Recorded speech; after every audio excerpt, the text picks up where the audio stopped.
cada Cavaleiro de Ouro de Lost Canvas teve o seu fim. Xion de Ares. Pois é, galera, o Cavaleiro de Ares, ele foi um dos únicos sobreviventes durante a Guerra Santa ali contra o Hades, e após isso ele recebeu a missão de Atena de ser o grande mestre do santuário.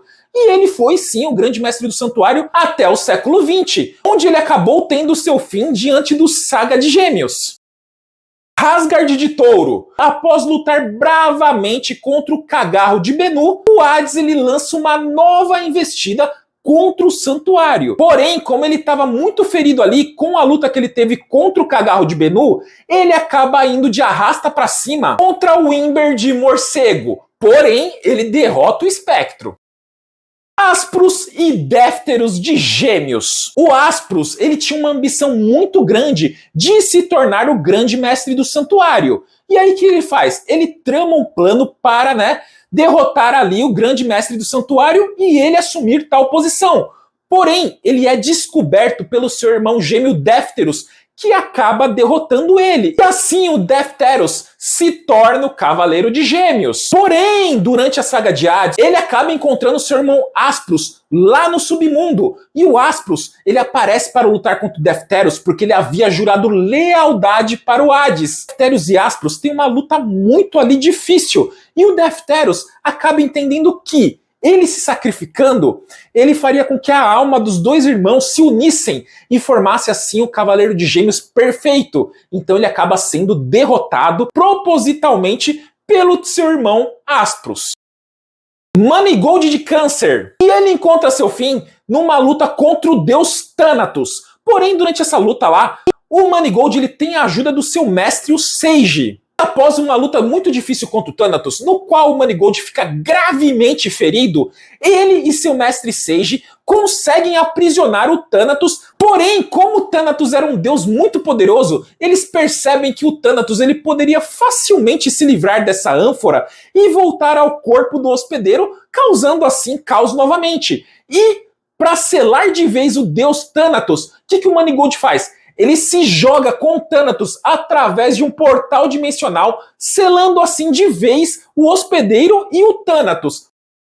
Regulus de Leão. Ele encontra seu fim ali numa luta contra o Radamantes de Wyvern. Que vamos combinar que ele tava de cheat aqui nessa parte do mangá, porque, não é possível que ele era tão forte assim que o Regulus não conseguiu derrotar ele, né? O Regulus, ele era tão forte, que ele criou um ataque chamado Clamor de Atena, que simplesmente era um ataque que reunia as 12 técnicas dos 12 Cavaleiros de Ouro. Mano, como que o Radamantes não tem uma técnica dessas, né?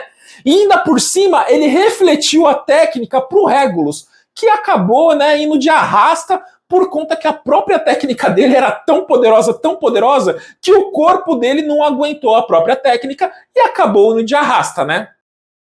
Asmita de Virgem.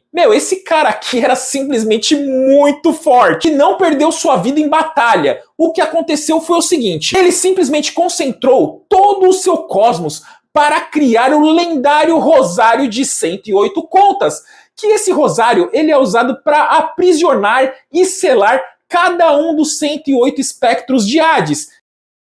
Doco de Libra. Ele, juntamente com Xion de Ares, foi um dos únicos sobreviventes da Guerra Santa do século XVIII. Foi dada a ele a missão de o quê? De vigiar as almas lá dos 108 espectros de Hades. E aí lhe foi ensinada a técnica Misofetamenos por Atena. E ele ficou lá vigiando por 243 anos. Até que chegou a nova Guerra Santa. E aí o Doco de Libra, ele resolveu o quê? Lutar e participar desta nova Guerra Santa. E ele acabou tendo seu fim diante do Muro das Lamentações, ao qual ele se juntou aos seus irmãos Cavaleiros de Ouro e foram com todo o seu poder o quê? Destruir o Muro das Lamentações, dando assim passagem para os Cavaleiros de Bronze darem um fim em Hades. Cárdia de Escorpião. Ele sempre teve ali uma condição em seu coração que fazia com que a sua segunda agulha escarlate saísse flamejante. E ele acabou tendo seu fim de maneira gloriosa lutando contra Radamantes de Wyvern. E aí o Cárdia acabou lançando nele as 15 agulhas escarlate que simplesmente fizeram com que o sangue do Radamantes fervesse. Porém, né, após derrotar ali o Radamantes, o Cardia acabou indo também de arrasta para cima, pois o seu corpo superaqueceu devido às agulhas escarlates flamejantes. Sísifo de Sagitário, ele se encontra, né, numa luta contra o faraó de Esfinge. Porém, o Sísifo de Sagitário acaba arrancando o próprio coração para colocar na balança do faraó, que essa balança consiste no seguinte, que o coração da pessoa deve ser tão puro quanto uma pena. E simplesmente o coração do Sísifo é sim tão puro quanto de uma pena. Quando o faraó vê que a balança ficou equilibrada, o faraó acaba enlouquecendo. E mesmo assim o Sísifo vai lá e dá cabo do faraó de Esfinge. Porém, como a passagem ainda não estava aberta para eles, Cavaleiros de Ouro, passarem, Sísifo acaba se juntando a Xion de Ares e a Régulos de Leão, soltando a exclamação de Atena, né, contra o portão que estava fechado, abrindo assim passagem para os Cavaleiros de Atena. Porém, como Sísifo já estava lá todo ferido e simplesmente sem o seu coração, ele não consegue resistir e acaba indo de arrasta para cima.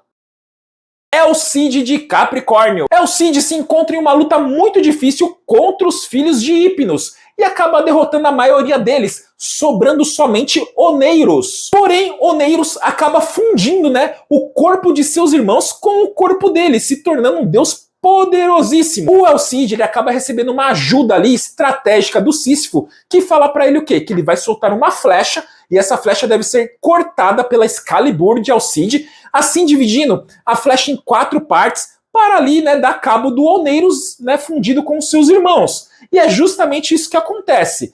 Porém, após isso, Oneiros ainda tenta lançar um último ataque contra Tema de Pegasus. Elcide entra na frente, protegendo Tema, porém acaba indo de arrasta para cima junto com Oneiros. Tigel de Aquário. Assim como Asmita, ele não é derrotado por nenhum espectro ou cavaleiro. Ele simplesmente encontra seu fim de maneira gloriosa. Ele simplesmente consegue congelar toda a Atlântida com seu zero absoluto poderosíssimo. Porém, ao congelar toda a Atlântida, ele acaba congelando a si mesmo, indo assim de arrasta para cima. Albáfica de Peixes. Em uma investida dos exércitos de Hades contra o santuário e uma cidadezinha vizinha ali, o Albáfica vê que essa cidade está sendo atacada, né? E aí simplesmente ele vai lá e derrota a maioria dos espectros. E ele acaba se encontrando com Minos de Gryphon. E ali, gente, acontece uma das lutas mais legais e épicas do anime de Lost Canvas. E após uma luta muito difícil contra o Minos de Gryphon, o que o Albáfica faz? Ele coloca uma rosa branca no peito dele e assim essa rosa ela acaba absorvendo todo aquele sangue tóxico do Albáfica. E aí ele lança essa rosa branca contra o Minos de Gryphon, que simplesmente acha que é uma rosa vermelha comum. Porém, essa rosa gruda no peito do Minos e aí ele acaba sendo todo infectado pelo sangue venenoso e tóxico do Albáfica. E aí, claro, o Minos de Gryphon acaba sendo derrotado. Só que isso tem um preço altíssimo, que custa a vida do Albáfica de Peixes.